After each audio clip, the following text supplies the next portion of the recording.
Bonjour à tous, notre invité ce lundi est Émilie Hoyos, bonjour, coprésidente d'Écolo. Est-ce que les écologistes, à force de regarder les sondages, ont le moral dans les chaussettes alors que la campagne commence ? Nous, on n'a pas le moral dans les chaussettes. On regarde avec un peu d'inquiétude, c'est vrai, la montée des extrêmes dans les sondages, mais non pas comme une inquiétude électorale, mais comme une inquiétude par rapport aux personnes qui sont derrière ces sondages et qui nous disent par ces sondages qu'ils sont en colère, qu'ils vont la peur au ventre aux élections et que sans doute pour toutes ces femmes et ces hommes et ces jeunes qui annoncent vouloir voter pour les extrêmes, il y a ce déni du Premier ministre et de son gouvernement qui disent que le pays est stabilisé, alors que toutes ces femmes, ces hommes et ces hommes disent dans leur quotidien, mais non, le pays n'est pas stabilisé. Alors, vous avez pris la présidence du parti avec Olivier Deleuze en mars 2012. On va évidemment comparer les résultats du 25 mai aux dernières élections. En 2009, 20%, 16 députés au Parlement régional. C'est quasiment impossible de refaire ce score.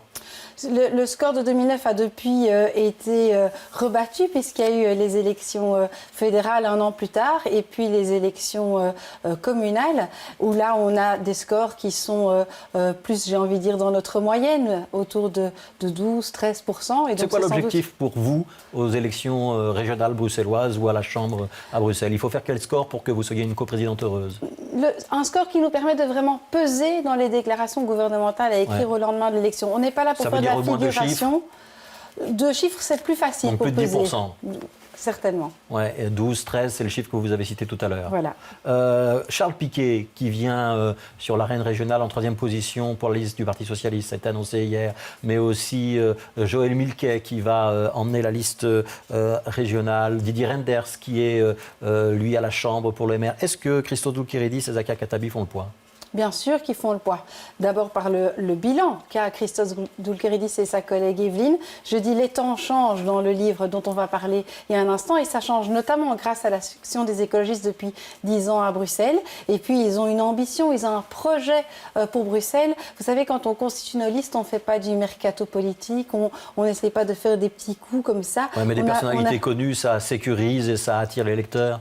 Sans doute, mais je pense que ce qui attire surtout les lecteurs, c'est de savoir qu'on a un projet pour Bruxelles, qu'on est aussi lucide sur l'état de la situation à Bruxelles. Dans certains quartiers, il y a plus de 50% des jeunes qui sont au chômage. On voit le smog qui est un symptôme des problèmes de mobilité à Bruxelles. Par rapport à toutes ces questions-là, il faut plus que des figures connues. Il faut surtout des réponses ambitieuses et concrètes. Alors, Les temps changent, c'est le livre dont vous venez d'indiquer le titre. C'est quoi? C'est le petit livre vert, c'est le programme d'Écolo, c'est tout sur Émilie Hoyos. Comment on doit l'interpréter, ce livre? C'est avant tout un antidote à la fatalité. Bien sûr, les constats sont graves. La crise socio-économique est importante. Les gens la vivent au quotidien. J'entendais encore vendredi, plus de 750 000 familles en Belgique vivent dans la précarité énergétique. C'est-à-dire que l'énergie les rend pauvres. Tout ça, ce sont des questions graves.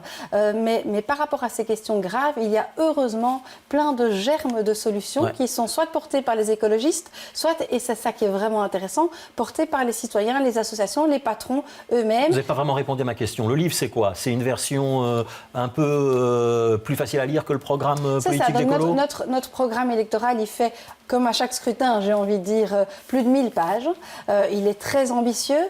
Et ensuite, une fois qu'on a ce programme, qu'on a un horizon, qu'on sait ce qu'on veut pour Bruxelles, nos régions, l'Europe, il faut une feuille de route. Et ce bouquin, c'est notre feuille de route d'abord et avant tout socio-économique, puisque la réalité et les problèmes des Bruxellois et des Wallons aujourd'hui, c'est le socio-économique. Comment est-ce qu'Écolo peut, avec ses réponses, remettre sur ses pieds un système socio-économique qui marche sur sa tête? Alors, il y a 12 propositions.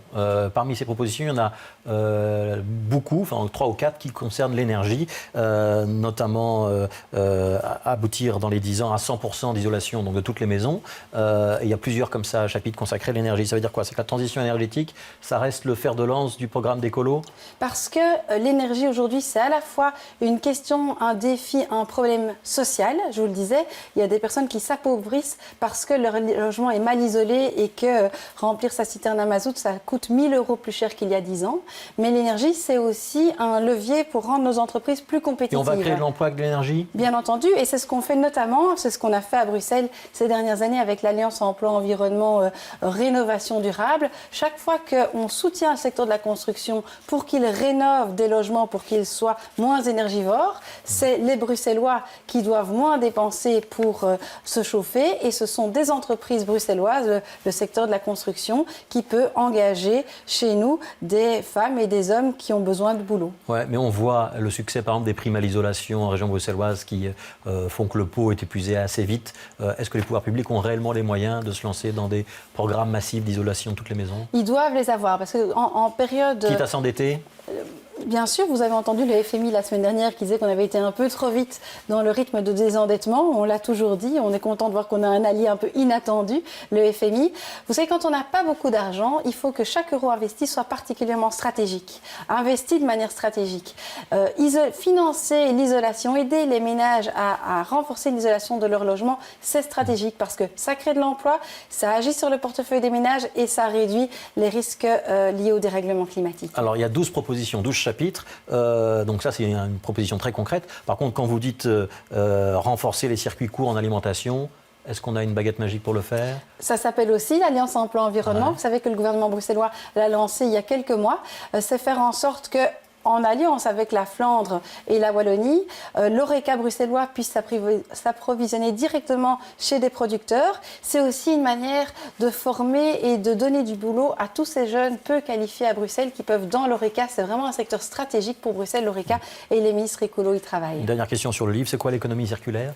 L'économie circulaire, c'est se dire que ce que je produis comme déchet est peut-être la matière première dont mon voisin a besoin pour faire tourner son entreprise. Donc voilà, donc c'est Les Temps changent. Et c'est publié par Etopia, c'est la Notre maison d'édition d'Écolo. Alors, on va revenir un petit peu à l'actualité, si vous voulez bien. Christos Doulkeridis, c'est le ministre de tutelle des pompiers bruxellois. On voit qu'ils ont de nouveau mené une action ce matin.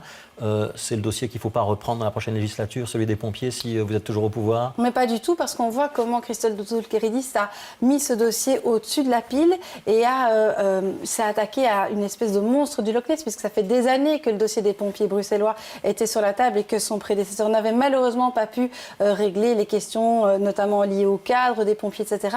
Il a pris le taureau par les cornes. Bien entendu, il n'est pas seul dans ce dossier. Ouais. Il y a Joël Milquet comme ministre fédéral qui n'aide pas vraiment, mais bon, j'espère qu'on pourra vite un accord la semaine dernière, visiblement, sur les financements. Comment vous expliquez que les pompiers soient presque tous les mois dans la rue ou qu'il y ait des blocages récurrents? Mais c'est vraiment, c'est pas un métier facile. C'est un métier où on doit être tout le temps sur la brèche et où on a des statuts qui sont particulièrement, comment dirais-je, difficiles. Et donc voilà, je comprends ces hommes qui débrayent. S'il y a un dossier dont vous êtes particulièrement fier des deux ministres bruxellois, donc Evelyn Uyttebroeck, Christos Doulkeridis, c'est quoi? C'est les pompiers, c'est l'environnement, Je dirais c'est les questions à la fois d'énergie et de logement. Donc ils ont réussi à mettre ensemble leurs compétences énergétiques pour Evelyn Uyttebroeck, le logement pour Christos Doulkeridis, de manière à renforcer l'offre de logements bien isolés pour les Bruxellois. Et c'est un bon bilan, même si on sait qu'on a toujours beaucoup de Bruxellois qui sont en recherche de logement, une très longue liste. On parle de plus de 40 000 personnes qui sont en attente pour le logement social. Alors c'est un bon bilan au sens qu'il y a des moyens budgétaires supplémentaires qui ont été trouvés alors qu'on était en période de grande rigueur budgétaire, mais c'est bien entendu pas suffisant parce qu'il y a le boom démographique, parce que je vous le disais, les gens s'appauvrissent parce qu'ils vivent dans des logements mal isolés, les fils sont gigantesques et donc il faut absolument maintenir le cap et concrétiser sous la prochaine législature cette alliance pour l'habitat conclue à l'initiative de Christos Doulkeridis ces derniers mois au gouvernement bruxellois. Est-ce que c'est normal qu'en cas d'alerte pollution, de smog, on ait vu la semaine dernière des transports gratuits en Wallonie avec les TEC et pas gratuits à Bruxelles avec la STIB?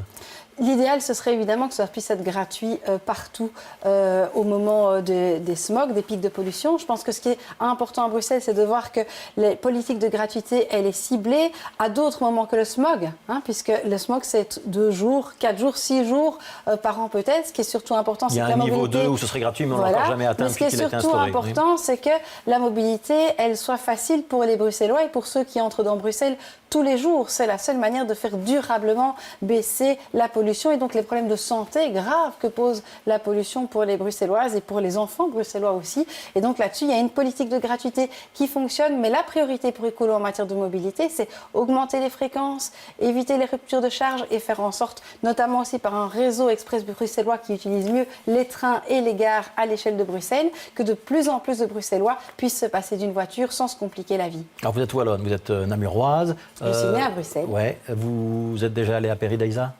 Il y a longtemps. Il y a longtemps. Vous allez retourner voir les pandas? Oh, j'ai pas le temps. Vous n'avez pas le temps. Qu'est-ce que vous pensez de la sortie de Bardo Ever déguisé en panda? C'est ridicule et en même temps qu'on ne s'étonne pas quand une campagne électorale commence sur les plateaux de Sanchichi, quand le Premier ministre lui-même semble absent des débats politiques mais par contre présent au moment où les pandas arrivent sur le sol belge, la campagne commence à côté de l'endroit où elle doit se passer. L'essentiel, c'est les réponses aux défis socio-économiques de notre pays, ce n'est pas les pandas et donc je m'inquiète de voir que cette affaire de pandas et toutes ces affaires de divertissement s'amplifient. Vous savez, se divertir, le divertissement, c'est le fait de détourner l'attention de ce qui préoccupe et ça, c'est embêtant. Merci Emilio Yos d'avoir été l'invité de l'interview. Dans un instant, ce sera la météo avec Patrick Vermeer. Rendez-vous à 18h30 pour l'émission Sans détour de Jean-Christophe Pézès et on parlera en détail de transport en commun puisque c'est Brieux de Méus, le patron de la STIB, qui sera dans le tram de Jean-Christophe.